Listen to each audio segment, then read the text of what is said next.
Hello there, welcome to an INFJ ramble.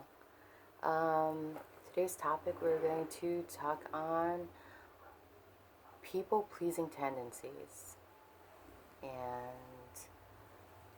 yeah, let's kind of get into it. I'm going to talk off the top of my head. Hopefully it makes sense. You never know with these videos. I just blurt whatever comes from my mind out my mouth. Um, let's see. I want to start with I am a recovering workaholic. I'm a recovering codependent. I'm a recovering people pleaser. And I think the three things these things have in common is wanting to control external things. And it's not healthy, it's imbalanced, it's toxic behavior. And until we recognize that within ourselves, we can't really change it. So if you've come this far and you've recognized that you have a problem and that you are willing to take the necessary steps to change and heal, then welcome. But what was I gonna say? Oh yeah. So okay. So I was just kind of exploring this topic because I noticed within myself I've been trying to please everyone around me since as long as I can remember. It took me 40 years to finally realize that I'm tired and I don't want to do this anymore. It doesn't feel good. I'm exhausted and I can't do it anymore. Okay? So it basically took getting kicked to the ground, having no energy for myself or for others to realize that, hey, okay, something needs to change, something needs to shift, and I need to figure out what it is. And I figured out it was people pleasing tendencies. Why do we do it? Why do we do it? Okay, so it's probably based from childhood trauma. It's probably emotional armor that we kind of put into place in order to protect ourselves. So it's kind of like a self-preservation mechanism. It's also an identity that we created in order to feel needed and wanted and accepted. You know what I mean? Because our self-worth and our self-value is so low. And the thing is, like, I think like you guys can relate to this, but you probably spent most of your life being a caretaker or a caregiver. And,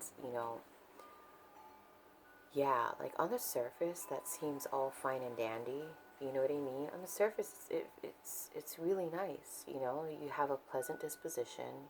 You come off as very likable and caring and trustworthy and honest and sincere and genuine. But it's a front. If you think about it, like if you were really, really real about it, you would see that your caregiving tendencies has strings attached to it. And what I mean by that, so the trade-off is if I do these things for you, then you'll like me. If I do these things for you, I will feel needed, I will feel wanted, I will feel validated, I will feel valued.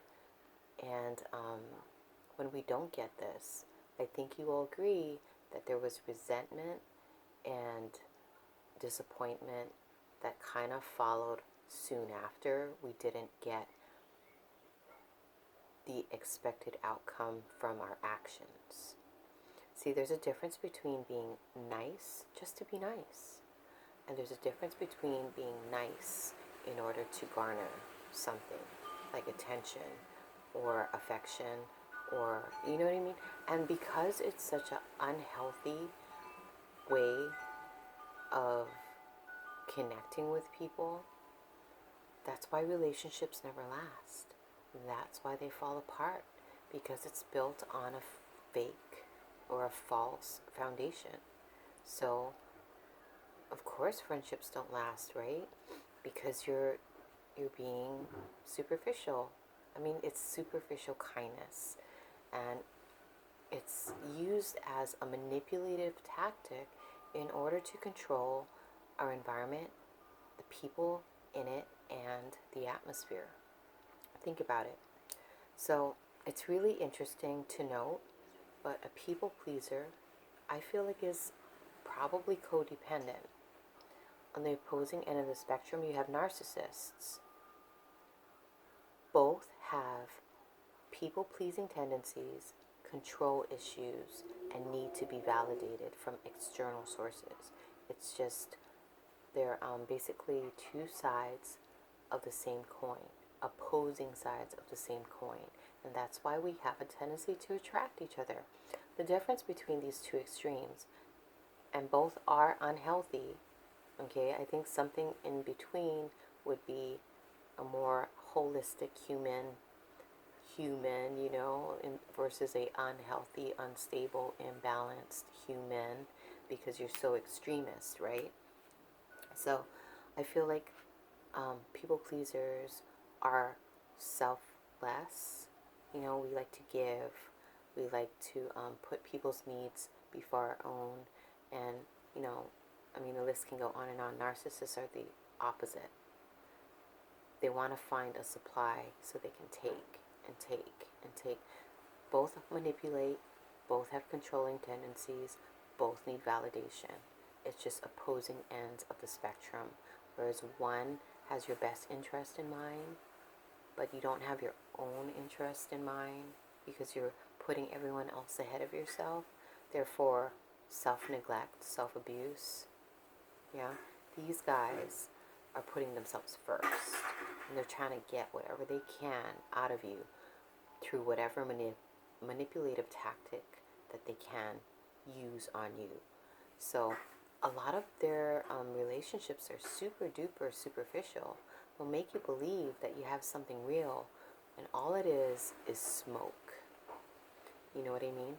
But anyhow, when you recognize that you've been participating in this type of behaviors and habits and programs, then you can become more aware and more mindful on how to kind of extract and kind of implement new, healthier habits. You know what I mean? So it starts with recognizing the issue and then taking proactive steps to relieve yourself of the behavior and the habit. And like I said, implement new ones. And then when you change yourself, then everything around you shifts as well. You can't expect it to change this because this is out of your control, but once you can recognize who you are and who you are not, and change that which is necessary, you can attract more healthier and wholesome experiences and relationships into your life. And it starts with you. Yeah. That's why we feel depressed a lot. That's why we isolate a lot. That's why we have relationships that end prematurely. It's because we have been interacting with a mask on. We have a tendency to see other people's masks, but we don't have a tendency to see our own. But once you realize that, whoa, I've been wearing a mask all this time, I can take it off and become who I really am. I don't know if I made sense. I'm sorry if I didn't. But there's more I could add to it. But I think I'm going to leave it at 9.5 minutes long. If you learned something, that's great. If you didn't learn anything, that's great too. There was on an ending note, we have to, in order to stop people-pleasing tendencies, we have to become comfortable with negative emotions in ourselves and in others. because the people-pleasing tendency is, it's kind of like birth, because we don't like conflict, right? We don't like negativity, right? And so we avoid it by trying to fix and change. And like if somebody's in a bad mood, oh, we got to lift them up, we got to lift your spirits up, instead of just allowing this person to be in a bad mood, allowing yourself to be in a bad mood, acknowledging that you have a lot of like negatively charged emotions in you that you haven't been like willing to confront or face or release or integrate. I mean, that's why we do it, right? We people please, and we overextend ourselves, and we put others first, because we don't want to deal with the stuff inside of us. So, in my other videos, it's kind of like a little bit of like, don't let people like push you around, but at the same time, you have to look at yourself. Stop trying to fix everything outside of you and start looking at what needs your attention, or what needs tending to from you. I'm sorry, I was getting mixed up with words. Anyhow, I'm gonna stop. Thank you for watching. Have a beautiful night, and blessings to one and all. Amen.